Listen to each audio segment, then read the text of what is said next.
Hello aspirant. Most repeated theme में एक बार आप सबका फिर से स्वागत है। हम संगम युग के बारे में पढ़ रहे थे, तो उसमें हमने पार्ट 1 कवर कर लिया था। हम उसी की सीरीज को आगे पार्ट 2 के रूप में देख रहे हैं। यानी जो सबसे ज़्यादा रिपीटेड जो क्वेश्चंस थे संगम युग के, उनको हम कवर करने की कोशिश करेंगे कि वहाँ से जो भी क्वेश्चंस पूछे जा रहे हैं वो क्वेश्चंस गलत ना हो। ठीक है, तो हमने क्या पढ़ लिया था? हमने चोल के बारे में पढ़ रहे थे और उसको हम कवर कर लिए थे। अब हम जो शुरू करेंगे वो है चालुक्य से। यानी कहाँ से शुरू करने वाले हैं? हम चालुक्य से शुरू करने वाले हैं। अब चालुक्यों के बारे में हम क्या-क्या देखेंगे? तो सबसे पहले हम देखेंगे कि जो कल्याणी के चालुक्य हैं, कहाँ के? कल्याणी के जो चालुक्य हैं, अब इनका संस्थापक कौन है? अगर इनके संस्थापक की बात करें, तो इनके संस्थापक कौन है? इनके संस्थापक हैं तैलप प्रथम। कौन है? तैलप प्रथम। तैलप प्रथम। तो तैलप प्रथम कौन है? ये हैं कल्याणी के जो चालुक्य हैं, इनके संस्थापक हैं। अब क्या किया? इसके बाद जो चीज़ हम देखेंगे, इसमें कौन सी चीज़ है जो इम्पोर्टेंट है, इसके बाद अगर हम देखें तो इनमें से कुछ शासक के नाम हैं जो हमें याद रखना है कि किस वंश से संबंधित है। कभी सिर्फ उनका नाम दे के ये पूछ लिया गया है कि ये किस वंश से हैं। तो जो नाम है, तो तैलप प्रथम, तैलप द्वितीय, इसी से संबंधित हो जाएंगे। अगले नाम क्या है? अगले नाम होंगे विक्रमादित्य। क्या होगा? विक्रमादित्य। तो विक्रमादित्य किससे हैं? इसी वंश से हैं। इसके बाद सोमेश्वर और विक्रमादित्य 6 सोमेश्वर, यानी ये 2 पूरी सीरीज याद रखेंगे हम मात्र कि विक्रमादित्य और सोमेश्वर। इनके आगे प्रथम, द्वितीय, तृतीय चाहे जो लगाए। तो विक्रमादित्य और सोमेश्वर का संबंध किससे है? तो वो रहेगा चालुक्य वंश से संबंधित। ये चीज़ याद रखेंगे। आगे क्या याद रखेंगे कि जो विक्रमादित्य 6 है, विक्रमादित्य षष्ठ है, वो कल्याणी के चालुक्य का सबसे महान शासक। अगर पूछे इनके सबसे महान शासक कौन है इस वंश का, तो सबसे महान शासक कौन हो जाएगा? वो हो जाएगा विक्रमादित्य 6। कौन? विक्रमादित्य 6। ये क्या होगा? ये कल्याणी के चालुक्य वंश का सबसे महानतम शासक है। अब चूंकि इसकी राज्यसभा में क्या है? विक्रमांक देव चरित्र नाम के जो राजकवि थे, यानी रचयिता है, सॉरी, जो विक्रमांक देव चरित्र के रचयिता हैं, जिनका नाम क्या है? बिल्हड़। तो बिल्हड़ क्या है? इसी के राज्यसभा के विक्रमांक देव चरित्र के क्या है?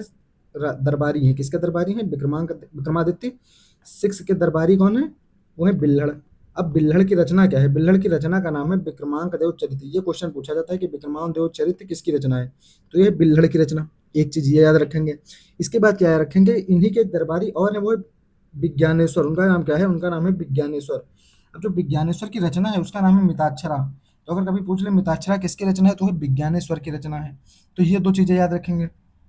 इसके बाद क्या रखेंगे कि इस वंश का जो अंतिम शासक है वो है सोमेश्वर चतुर्थ। यानी अगर अंतिम शासक पूछ ले तो कौन होगा? वो है सोमेश्वर चतुर्थ। क्या है? इस वंश का अंतिम शासक है। ये चीज याद रखेंगे। अब इसी समय क्या याद रखेंगे कि इसी समय चालुक्य दरबारी में एक मंत्री थे बासवन्ना। कौन है? एक मंत्री है बासवन्ना। कौन से? चालुक्य दरबार जो है इसमें एक मंत्री थे बासवन्ना। अब बासवन्ना से रिलेटेड कौन सी चीज आ गई ऐसी जो हमें याद रखनी है? वो एक चीज है कि 12वीं शताब्दी में क्या होता है, 12th सेंचुरी में होता है कर्नाटक में एक आंदोलन। क्या होता है? कर्नाटक में एक आंदोलन होता है। कब होता है? 12वीं शताब्दी में होता है। एक चीज, अब ये जो आंदोलन होता है कौन करते हैं? बासवन्ना करते हैं। अब जो बासवन्ना है किसके दरबारी? तो ध्यान में चालुक्य दरबारी मंत्री है बासवन्ना है। अब इन्होंने क्या किया? बासवन्ना ने क्या किया? एक आंदोलन किया। तो वो आंदोलन कहते हैं कि सभी धर्मों को हम बराबर लेकर चलेंगे, नीचे धर्म के साथ भेदभाव हो रहा है, ये सब चीजों को लेकर के एक आंदोलन करते हैं, रूढ़ प्रथा का विरोध करते हैं, ये सारी चीजें थी। ठीक है, तो ये याद रखना कि बासवन्ना किस शताब्दी के हैं? तो 12वीं शताब्दी के हैं। किसके हैं? चालुक्य के दरबारी हैं। ये हो गया। अब इसके बाद हम क्या देखेंगे कि इसी समय एक भारत के महत्वपूर्ण व्यापारिक केंद्र है तगर। अब एक महत्वपूर्ण व्यापारिक केंद्र क्या है? तगर। क्या याद रखना है? तगर एक व्यापारिक केंद्र है। अब जो जो तगर व्यापारिक केंद्र है इसके बारे में क्या याद रखना है? इसके बारे में ये याद रखना है कि ये कल्याणी को वेंगी से जोड़ता था। क्या देखना है? कल्याणी को क्या करता है? वेंगी जो स्थान है, वेंगी से क्या करता है? जोड़ता है। तो कल्याणी को वेंगी से कौन जोड़ता है? वो है तगर। तगर कल्याणी को वेंगी से जोड़ता है। ये चीज हम याद रखेंगे। अब इसके बाद देखेंगे हम वातापी के चालुक्यों के बारे में। किसके बारे में? वातापी के चालुक्य। तो हम कल्याणी के चालुक्य देख लिए हैं। अब हम देखेंगे वातापी के चालुक्य के बारे में क्या क्या है। तो वातापी के जो चालुक्य हैं, दक्षिणापथ पर चालुक्य वंश की जिस शाखा का आधिपत्य रहा है ये वही है। यानी इनका आधिपत्य कहाँ रहा है? तो जो दक्षिणापथ के दक्षिणापथ पर जो चालुक्य वंश का शासन किया था, दक्षिणापथ के चालुक्य हैं। ये दक्षिणापथ के चालुक्य कहलाते हैं। ठीक है, इसके बाद क्या करना है? इसकी स्थापना अगर देखें, इसके संस्थापक कौन है, तो इनके संस्थापक है पुलकेशिन प्रथम। कौन है? पुलकेशिन प्रथम। तो पुलकेशिन प्रथम किससे? वातापी के चालुक्य से संबंधित है। ये याद रखेंगे। अगर इनकी राजधानी की बात करें तो इनकी जो पहली राजधानी है वो है एहोल। इनकी क्या है? इनकी पहली राजधानी का नाम है एहोल। अब क्या कहते हैं कि आगे ये मिलेगा कि इनके एक शासक है कीर्तिवर्मन प्रथम। कीर्तिवर्मन प्रथम क्या है? इसी वंश से संबंधित एक शासक है। इसी वंश से संबंधित एक शासक और है, वो है पुलकेशिन द्वितीय। तो जो पुलकेशिन द्वितीय हैं इनके बारे में इंपॉर्टेंट चीजें क्या देखनी है वो देख लेते हैं कि चालुक्य वंश का एक है सर्वाधिक योग्य और महान शासक है। सर्वाधिक योग्य और महान शासक कौन है? पुलकेशिन द्वितीय है, ये याद रखेंगे।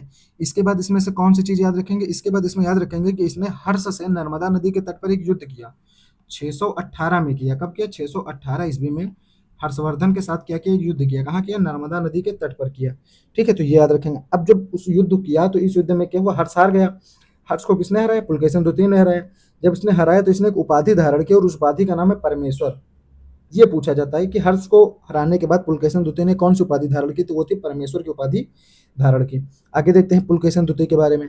अब क्या है? एक अहोल अभिलेख है पुलकेशिन द्वितीय का, यानी इसकी ने एक अभिलेख बनवाया। कौन सा अभिलेख? एहोल अभिलेख लगवाया। अब जो एहोल अभिलेख है, पहली बात इसकी भाषा पूछा गया है कई बार, तो इसकी भाषा क्या है? संस्कृत, याद रखेंगे। किस भाषा में है? तो संस्कृत भाषा में है। जो इसकी लिपि है, इसकी लिपि है ब्राह्मी लिपि, ब्राह्मी भाषा संस्कृत है। अब जो ये अहोल अभिलेख है, इसकी रचना पूछता है किसने की है? तो इसकी रचना करते हैं रविकीर्त। रविकीर्त के द्वारा क्या किया गया? ये रचित है। अब इसमें क्या है? एहोल अभिलेख में है कालिदास का नाम भी उल्लेख है। तो अगर पूछे कालिदास का नाम किस अभिलेख में है, तो कालिदास का नाम किसमें? एहोल अभिलेख में है। आगे क्या देखेंगे? आगे देखेंगे कि जो अजंता की गुफाएं हैं, तो अजंता की गुफा में क्या है? एक फारसी दूत मंडल का स्वागत करते हुए पुलकेशिन द्वितीय का चित्र दिखाया गया है। तो अगर कभी पूछ ले कि पुलकेशिन द्वितीय का फारसी दूत के स्वागत के साथ चित्र दिखाया गया है, कहाँ पर दिखाया गया? तो याद रखना अजंता की चित्रकला में दिखाया गया है। ये चीज याद हो गया। अब देखते हैं जो पल्लव और चालुक्य का संघर्ष शुरू होता है वो इसी काल से शुरू होता है, और पल्लव वंश का इस समय जो शासक है वो कौन है? वो महेंद्र वर्मन है।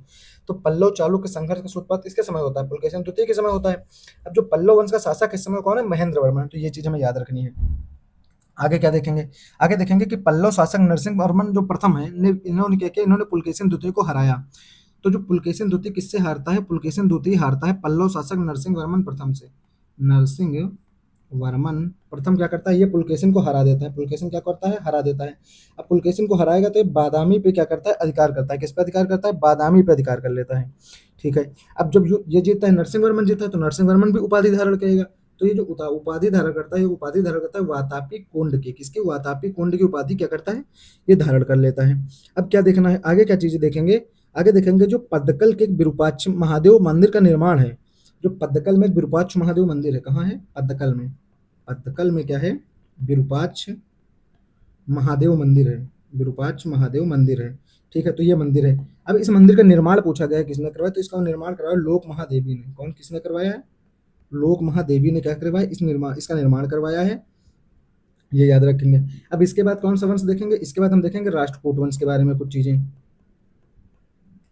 राष्ट्रकूट वंश के बारे में। अब राष्ट्रकूट वंश के बारे में क्या क्या देखना है? तो राष्ट्रकूट वंश के बारे में देखेंगे। पहली बात तो ये किसका समकालीन है? तो पाल और प्रतिहार का समकालीन है, याद रखेंगे। दूसरी चीज, इसी समय का एक त्रिपक्षीय संघर्ष भी है। तो इस त्रिपक्षीय संघर्ष में कौन तीन लोग भाग लेते हैं? राष्ट्रकूट, पाल, प्रतिहार। ये भी इसी से याद रखेंगे। अब दूसरी चीज क्या याद रखेंगे?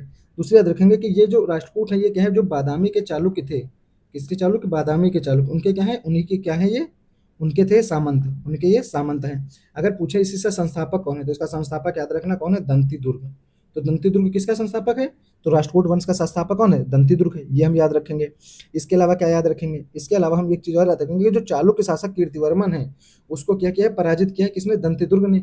और दंती दुर्ग ने उसको पराजित करके क्या किया है? एक स्वतंत्र की स्थापना की। स्वतंत्र राष्ट्रकूट वंश की स्थापना किसने की है? दंती दुर्ग ने की है।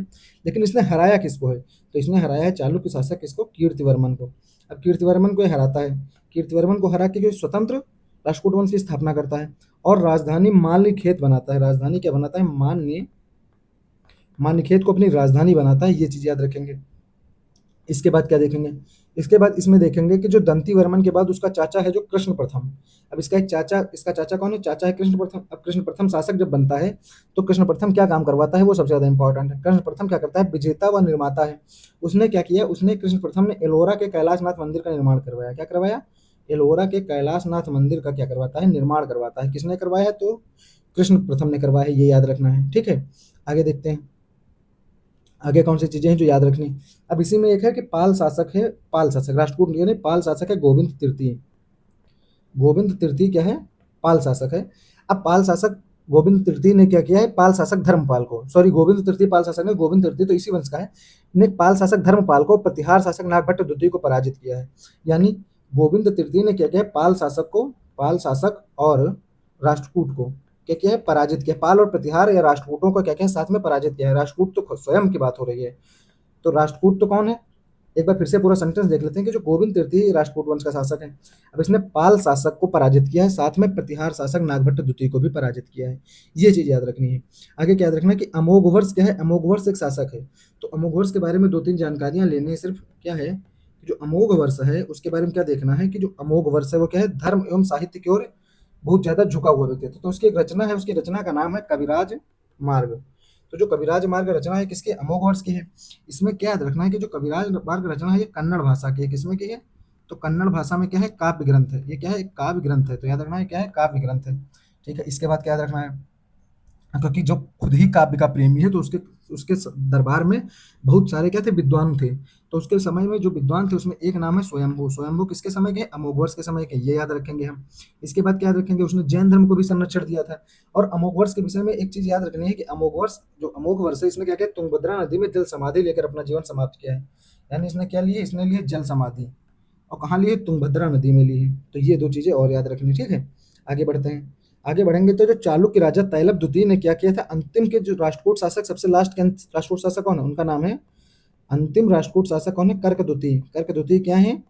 अंतिम राष्ट्रकूट शासक। अब इनको जो तैलप द्वितीय है चालुक्य वंश का, कहाँ का है? चालुक्य वंश का क्या है? तैलप द्वितीय। तैलप द्वितीय क्या करता है? इनको हरा देता है। क्या करता है? इनको पराजित करता है और राष्ट्रकूट राज्य पूरा जीत लेता है। फिर क्या करता है? फिर कल्याणी के चालुक्य राज्य की स्थापना कर देता है उसी जगह पे। कल्याणी के चालुक्य की स्थापना कैसे कर देता है? उसी जगह पे कर देता है। तो हमने तीन चीजें पढ़ी। जो तैलप द्वितीय था, तैलप द्वितीय के बारे में जो पढ़ा था वो किसको हराता था?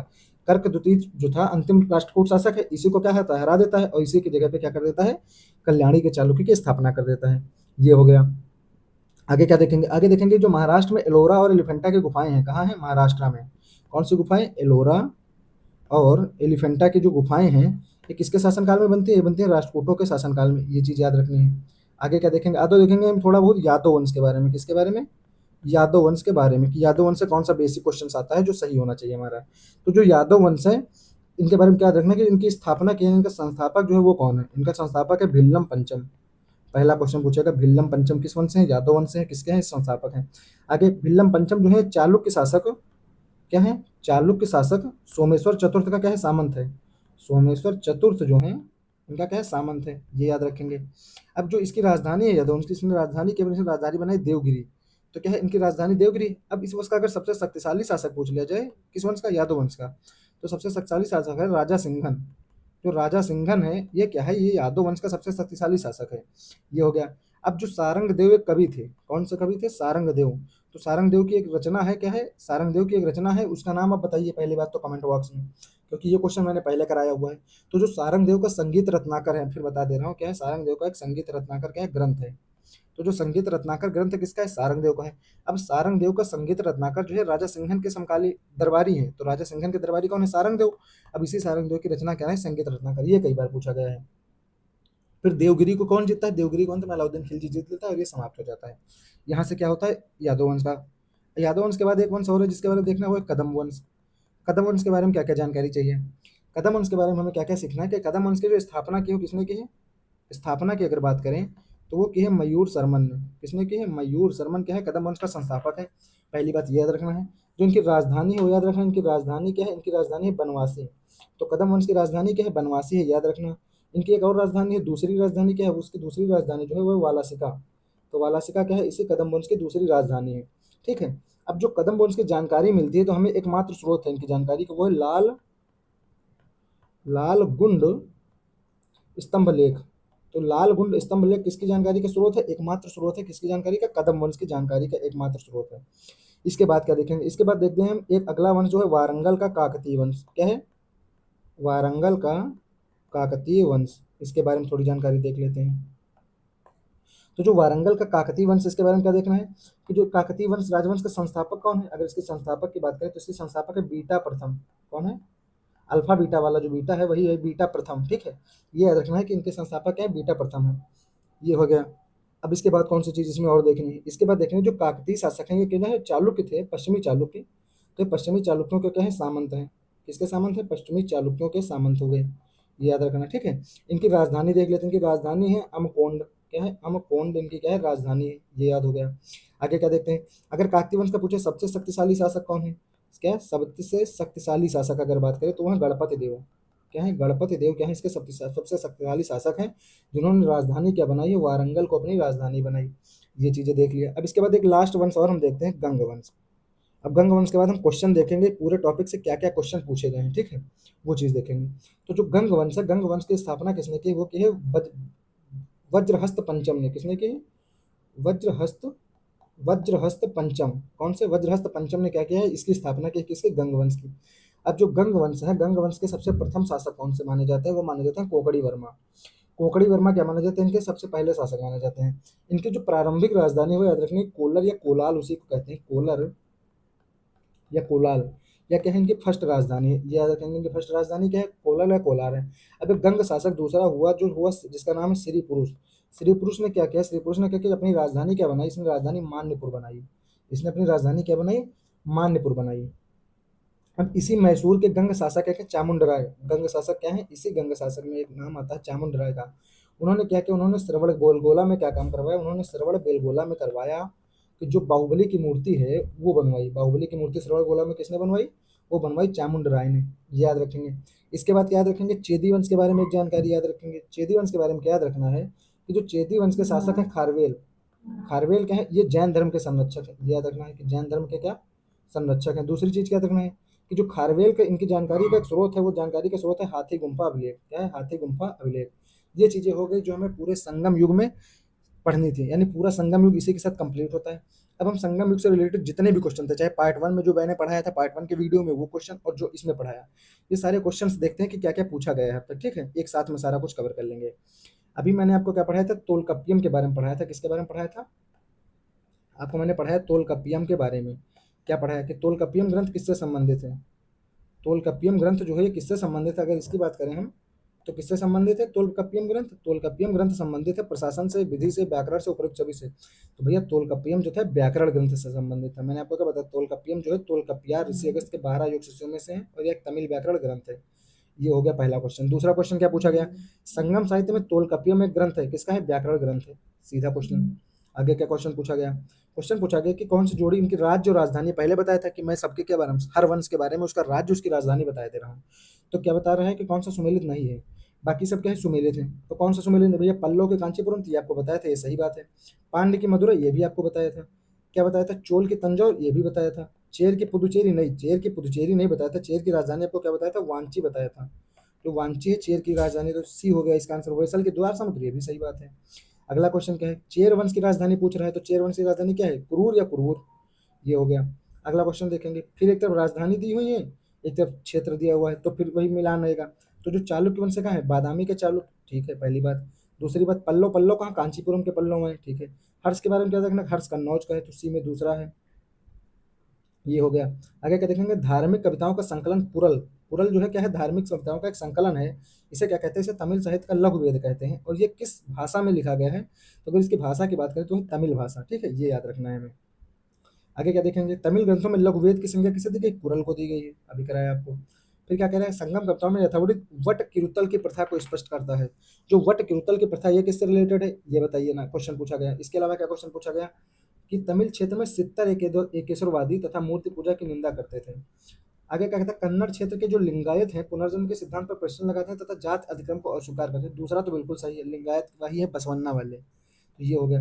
पहला ऑप्शन भी सही है, क्या कह रहा है, तमिल क्षेत्र के जो सिद्ध सित्तर है वो एकेश्वरवादी है, बिल्कुल सही बात है। आगे क्या कहेगा, अगला क्वेश्चन क्या कहेगा, कि पल्लव कहाँ से है भैया, चालुक्य कहाँ से है, चंदेल कहाँ से है। तो पल्लव चालुक्य आपको पता हो, आप सीधा उत्तर निकाल देंगे। कहें बादामी के चालुक्य हैं, तो सी में पहला ऑप्शन जाएगा। अब सी में जब पहले के साथ जाएंगे तो क्या बचेगा, ए बचेगा, डी बचेगा। तो ए और डी में से एक सही होगा, बी गलत हो गया, सी गलत हो गया। आगे क्या देखेंगे, अगला कैसे निकालेंगे आंसर हम इसका। अगला आंसर अगर हमें निकालना होगा तो हम देखेंगे पल्लव कहाँ के हैं। तो भैया पल्लव कहाँ के पढ़ेंगे, ये देखेंगे। फिर क्या करेंगे, देवगढ़ के कौन है, ये देखेंगे। ऐसे करके क्या हम एलिमिनेट करके ऑप्शन निकाल सकते हैं। तो हमें सिर्फ एक चीज हमने पढ़ी इस टॉपिक में, चालुक्य। चालुक्य के दम पे हमने क्या किया, दो ऑप्शन एलिमिनेट कर दिए। 50-50 का खेल क्या हो गया, एक एनसीईआरटी पढ़ के हो रहा है, ठीक है। आगे क्या देखते हैं, कौन सा बंदरगाह क्या है, पेडू के नाम से द पेरिप्लस ऑफ एथेंस के लेखक को ज्ञात करते हैं। तो भैया इसका है अरिकामेडू में क्या क्या इसका जिक्र है। आगे कहते हैं रोमन बस्ती कहाँ से प्राप्त होती है, तो जो रोमन बस्ती प्राप्त होती है वो अरिकामेडू से प्राप्त होती है। आगे क्या देखेंगे, अगला क्वेश्चन, संगम ग्रंथ में तोलकप्पियम का क्या कार्य, तो तोलकप्पियम है या व्याकरण पर भैया काम किया गया ग्रंथ है, ये भी व्याकरण का ग्रंथ है, ये हो गया। आगे क्या देखेंगे, चालुक्यों की राजधानी का, तो चालुक्य कहाँ है, वातापी के चालुक्य हैं, ये याद रखना है। कभी कालिदास के नाम का उल्लेख किस अभिलेख में, ये पहले अभी बताया आपको, ऐहोल के अभिलेख में, ये कराया मैंने। आगे क्या कराते हैं कि यवन प्रिय शब्द किसका द्योतक है, तो यवन प्रिय शब्द है भैया काली मिर्च का द्योतक है, ये हो गया। और कुछ क्वेश्चन जैसे सिलप्पाधिकारम के लेखक कौन है, सिलप्पाधिकारम के लेखक है इलांगो कवि, ये आपको करा दिया था, ये हो गया। इसी तरह से ये पूछा है कौन सा जो रचना है इसकी विषय वस्तु क्या है। इसी तरह एक तरफ शासक है उसका वंश पूछा गया है, ये आपको करना है कि महेंद्र वर्मन प्रथम किस वंश का है, कडुंगोन किसका है, अमोघवर्ष प्रथम किसका है, राजराज प्रथम किसका है, ये है। अगला क्वेश्चन तमिल रामायण पूछ रहा है, तमिल रामायण क्या है, तमिल रामायण कंबन की थी, ये आपको पहले बताया था मैंने। फिर कह रहा है चोल साम्राज्य को अंततः किसने समाप्त किया, तो भैया चोल राज्य को किसने किया, क्या कह रहा है, चोल राज्य को किसने समाप्त किया। फिर क्या कह रहे हैं संगम युग में उरयुर किसके लिए विख्यात है, उरयुर के बारे में बताया कि कपास का है केंद्र में पढ़ा रहा था तो मैंने ये चीज कराई थी। आगे कह रहे हैं लघु वेद की संज्ञा की बात की गई है, तो ये सारी चीजें क्या है, ये सीधे क्वेश्चन है जो मैंने अभी कराया, ये रिपीटेड क्वेश्चन है, ये हर साल लगभग रिपीट होते रहते हैं। फिर क्या पूछा चोल साम्राज्य की नींव किसने डाली, भैया विजयालय ने डाली। चोल वंश का संस्थापक कौन है, विजयालय है। आगे कह रहे हैं अद्वितीय विशेषता ग्राम स्वायत्ता किस वंश के विकास की बात है, तो ये भी चोल वंश की है। फिर कह रहा है कुशल ग्रामीण प्रशासन किसकी विशेषता है, चोल की है। किस दक्षिण भारतीय राज्य में उत्तम ग्राम प्रशासन था, ये भी भैया चोल में होगा। आगे क्या कौन सा वारियम उद्यम प्रशासन का कार्य देखता था, टोट वरियम देखता है। आगे चोल के बारे में क्वेश्चन पूछा गया। फिर क्वेश्चन किसके पूछे होंगे, 72 व्यापारी चीन किसके कार्यकाल में भेजे गए, मैंने कराया था कुलोत्तुंग प्रथम के काल में भेजे गए। नौसैनिक शक्ति के अलावा कौन प्रसिद्ध है, चोल प्रसिद्ध हैं। तो ये सारी चीजें वो हैं जो हमेशा मैंने कराई हैं, और ये क्वेश्चन क्या है रिपीटेड थीम पे आ रहे हैं। यानी आप इतना तैयार कर लेंगे तो जो संगम युग से कोई भी क्वेश्चन आएगा तो आप बनाने की अच्छी स्थिति में होंगे। बस केवल इतना उद्देश्य था मेरा इस पूरी सीरीज का। चालुक्यों की राजधानी कहाँ है, वातापी है, ये भी कराया आपको। फिर क्या कराया, कवि कालिदास का उल्लेख किसमें, ये भी बताया आपको। फिर क्या बताया कौन सा राज्य नौसैनिक शक्ति के लिए जाना जाता है, चोल जाना जाता है। तो ये सारे क्वेश्चन हैं जो मैंने कराए हैं, ये सारे क्वेश्चन क्या हैं पूछे जाते हैं लगातार। ठीक है, तो इसी के साथ ये सीरीज का जो ये टॉपिक है संगम युग समाप्त होता है। अब इसमें से एक सीरीज बचेगी गुप्त और मौर्य कौन, तो गुप्त और मौर्य का मिला के मैं एक वीडियो बनाऊंगा, उसमें वो रिपीटेड थीम के क्वेश्चंस करा दूंगा, जहां से क्वेश्चंस हर साल पूछे जाते हैं। ठीक है, तो थैंक यू दोस्तों मेरे साथ जुड़ने के लिए। जय हिंद जय भारत।